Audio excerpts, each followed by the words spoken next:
After my wife survived chemo, we put wind chimes in the garden, each one representing a milestone. One morning they were gone. All of them. A note was left behind. The constant clinking is driving me mad. Your struggle isn't everyone's burden. I was shaking. Later that week, we found the chimes, hung in our neighbor's garage like decorations. She'd painted over the dates. When I confronted her, she looked at my wife, still in her scarf, and said, "Well, at least you have one thing to let go of." We live in Bend, Oregon, not far from Pilot Butte. It's quiet here. People wave when you pass. You know the names of the folks at the grocery store. When Maria got diagnosed, we thought we'd have to leave. Find some bigger place with a better hospital. But St. Charles here is good. And Maria, she's the strongest woman I've ever met. She didn't want to leave her home, her garden, her dog. So we stayed and fought. She lost her hair. Lost weight. Lost sleep. But she didn't lose hope. And when she got that first scan showing the tumor had shrunk, she came home and hung a wind chime on our back porch. It was her idea. She said, "Let's make it a thing. One chime for every win." So we did. By the end of her treatment, we had 7. Each one marked a piece of the war she'd survived: chemo rounds, radiation, clear scans, the day she rang the bell. I used a wood burner to carve the dates and messages into little cedar tags. First clear scan, October 14th, final chemo, August 3rd. They were more than just chimes. They were proof she lived. They weren't loud. Not the clanky kind. Just soft sounds when the wind moved through. It was peaceful. She'd sit out there with her tea, just listening, sometimes crying. And then, one morning, they were gone. I walked out with my mug, ready to water the flowers, and stopped cold. All 7 chimes gone. Hooks still hanging, empty strings fluttering. I thought maybe some local kids stole them. But then I saw the note. Folded in half, taped to the glass of the back door. The constant clinking is driving me mad. Your struggle isn't everyone's burden. It felt like a punch in the stomach. I called for Maria. She came out, saw the empty hooks, then read the note. Her lips started trembling. I thought she was going to collapse. She didn't speak. Just turned around and went back inside. I called the cops. They came out, took a report, but didn't seem interested. Told me because the chimes were outside and not chained down or marked with ID, it was a civil matter. I asked if a note confessing was enough. They shrugged. Told me to take it up in small claims court if I wanted to. I knew who did it. I didn't want to believe it at first, but there weren't many houses near us. And Deborah Mattingly, our neighbor 2 doors down, had complained about noise before. She was in her 60s, moved up from California. Never smiled. Always gave us weird looks, especially when Maria wore her scarf or when I played soft music outside. 3 days later, I got my proof. I was walking the dog past her house when I saw her garage was open. And there they were. Hanging from the beams inside her garage, our wind chimes. All 7. Arranged like an art display. She'd even added some cheap string lights around them. She'd painted over the tags. Thick, messy white paint. Like she wanted to erase our story. I snapped a picture. Walked up the driveway. "Deborah," I said. "Where'd you get those?" She turned. Didn't look the least bit surprised to see me. They were cluttering up the neighborhood. I figured I could make them look decent. "They weren't yours," I said. "Those belong to my wife." She looked past me. Maria had walked up behind me without me noticing. She stood there, thin, scarf wrapped around her head, eyes sunken but burning. Deborah stared at her, then said, "Well, at least you have one thing to let go of." The silence that followed was heavy. Maria didn't speak. She turned and walked away. I stood there, breathing hard. My hands curled into fists. Deborah just smirked, like this was a game she'd already won. I called the police again, this time with pictures. They came, took another report, and again told us it was a civil matter. That night, Maria cried herself to sleep. And I made a decision. Deborah wanted silence? She was going to get it. But first, I was going to take something from her. Something louder than any chime. Something she couldn't just paint over. I didn't sleep much that night. I just kept sitting in the kitchen, staring at the picture of those wind chimes in her garage. My wife, who had barely gotten her strength back, was upstairs crying over something that never should have happened. I needed to hurt Deborah. But not in the way she'd expect. I started paying attention. Watching. Taking notes. She left her house every morning around 9:30 to go to a coffee shop in town. She drove an old silver Subaru, the kind with faded bumper stickers. She was gone for about 2 hours each time. Routine. Like clockwork. So I made my own routine. I started walking our dog past her house every day. Sometimes twice. Once in the morning, once in the evening. Just enough to make her feel watched. But not enough to be obvious. I always waved. She never waved back. Then I talked to the other neighbors. Quietly. Casually. Turns out I wasn't the only one she'd pissed off. She complained about my kids' chalk drawings, one mom said. She put a note in my mailbox about my lawn, said an older man across the street. She called the city on us for parking in our own driveway, another added. I started building a list. A small army of people who were tired of her crap. And then I found out something even better. She had no permit for the short-term rentals she was running. Deborah had quietly turned her upstairs into a little Airbnb without letting the neighborhood know. The guests came in through the back entrance, late at night, always for just a day or two.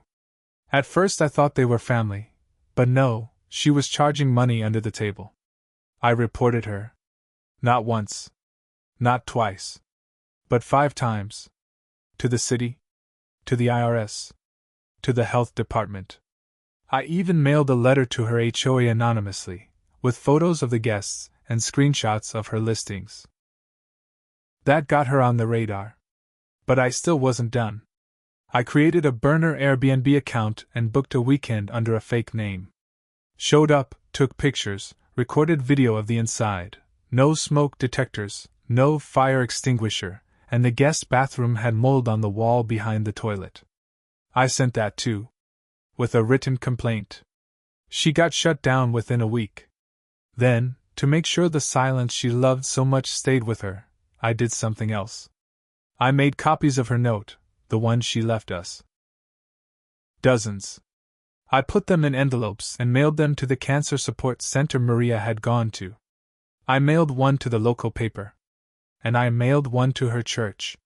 No return address. No explanation. Just the quote. The constant clinking is driving me mad. Your struggle isn't everyone's burden. A few days later, she stopped going to church. But I still wasn't done. One night, after I knew she was asleep, I took a ladder and a can of red spray paint. I went to her garage and painted across the door in huge letters. Stole from a cancer survivor. She painted over it the next day. But people saw. And they talked. Then one of the neighbors told me something that made my skin crawl. Deborah said your wife faked her illness to get attention. That was it. That was the moment something in me snapped for good. After I heard what she said, that Maria faked cancer, I couldn't keep it in anymore. I didn't yell. I didn't knock on her door. I printed out a full 8x10 photo of Maria from her second week of chemo, pale, no eyebrows, cheeks sunken, slumped in a recliner with N4 in her arm. Her eyes were barely open. I remember taking it because she had asked me to. I want to remember that I made it through this, she had said. I printed the photo, laminated it, and nailed it to the utility pole right across from Deborah's house. On the bottom, I wrote in black marker, "This is the woman Deborah Mattingly accused of faking cancer. Ask her why." I stapled copies to community bulletin boards around the neighborhood and left a few on windshields near the grocery store she went to. I didn't post it online. I wanted it local. Personal. That was when people really started to look at her different. She stopped waving at people on her morning walk. She stayed in more. Her blinds were drawn all the time now. I thought maybe that would be enough. That I could stop. Then one morning, I found the ashes. Maria screamed when she opened the back door. There, on the porch, right under the hooks where the chimes used to be, was a pile of burnt wood and metal, melted, blackened, ruined. Our chimes. The ones from her garage. She'd burned them and dumped them on our property. Maria broke down. Not just tears. She crumpled.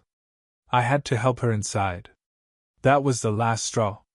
I filed a restraining order the next day. I brought the photos, the ashes, the original note, the burned wood, and statements from the neighbors who had seen the painted-over tags. The judge approved it on the spot. But that wasn't the twist. That came a week later. A neighbor kid, maybe 10 or 11, knocked on our door. He looked nervous. Said he had something to show me. He led me around to his backyard where you could see Deborah's backyard clearly from a second-story window. He pointed. She's been burning stuff back there. At night. I asked if his parents knew. He nodded. They said not to get involved. I used my phone, zoomed in, and waited. And sure enough, Deborah came out. She had a shoebox. She tossed it in a fire pit and lit it up. I hit record. The flames lit her face orange, and for a second she looked like someone else. Not a neighbor. Not a person. Just hate. The next day, a cop came by. Someone had called in a wellness check. Not on her. On us. Said they heard screaming and threats coming from our house. Maria had been asleep. I was at work. Deborah had made a false report. I told the cop everything. He nodded, took my statement, and left. But that's when I realized we were past revenge. We were in a full-on war now. And I wasn't going to lose. I wish I could say I stayed the better man. I didn't. After that fake 911 call, Maria looked at me and said, "She won't stop, will she?" I shook my head. No. She won't. That's when Maria told me something I hadn't expected. Then you stop her. I don't care how. She gave me permission. And I went all in. It started with the sound. She hated noise, right? That's what she said. The constant clinking is driving me mad. So I gave her noise. I bought a motion sensor speaker and hid it on the fence between our yards. Every time Deborah walked by, it played the sound of wind chimes. Just softly, nothing too loud, but enough that she knew what it was. Enough to scratch at her nerves. Then I got more creative. I found her home phone number listed on a local public directory. I signed her up for every telemarketing list I could find. I even made donations in her name to half a dozen charities known to call people constantly. Her phone rang day and night. Next, I went digital. I wrote a detailed Yelp review under a fake name, pretending to be a former tenant from her illegal Airbnb. I claimed she'd screamed at me for being sick in her house, accused me of faking a medical condition, and even said she'd burned my belongings. It spread. People found it. Screenshotted it. Her name got passed around in local Facebook groups. I didn't post it, but I didn't stop it either. Her church stopped visiting. Her book club ended. She stopped showing her face anywhere. And still, she wouldn't leave us alone. 2 weeks later, Maria found our mailbox open, and inside was a torn-up photo. The one from her chemo. Ripped to pieces. Someone had taken the laminated copy off a pole and shredded it. I stayed calm. I waited. And then I filed one final report. See, I'd been recording everything. Her fire pit, her actions, her quote on paper. But now I had mail tampering. A federal crime. That was the piece I needed. The local postmaster took one look at the torn photo and opened an investigation. They cross-checked fingerprints on the mailbox. They matched Deborah's from a previous complaint she had filed years back, something totally unrelated. They arrested her for vandalism and tampering with mail. She didn't get cuffed right away, they let her come in, but I made sure to be standing at the edge of my driveway when the officers escorted her out. Maria stood beside me. She looked right at Deborah and said, "I hope the silence in jail is enough for you." She was charged and fined.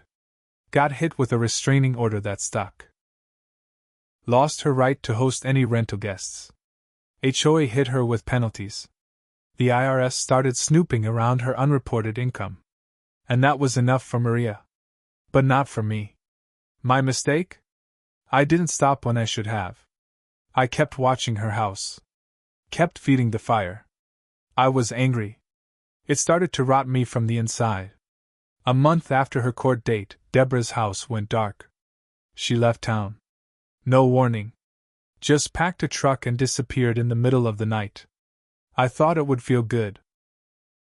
It didn't. All that poison I built up had nowhere to go. Maria started getting better, physically, emotionally. She smiled again. Started planting new flowers. Hung a single chime back in the garden. Just one. It was quiet. But I still couldn't let it go. One day, Maria looked at me and said, "She's gone, but you're still here with her." And she was right. I'd won. I'd buried Deborah's reputation. Destroyed her comfort. Crushed her from every angle. But I also buried pieces of myself in the process. I burned hours, days, months chasing a woman who wasn't worth it. Maria survived cancer. I survived revenge. Barely. We still keep the wind chime up. Just one. It makes a soft, gentle sound in the breeze. And every time it rings, I remember not just what we lost, but what we almost became.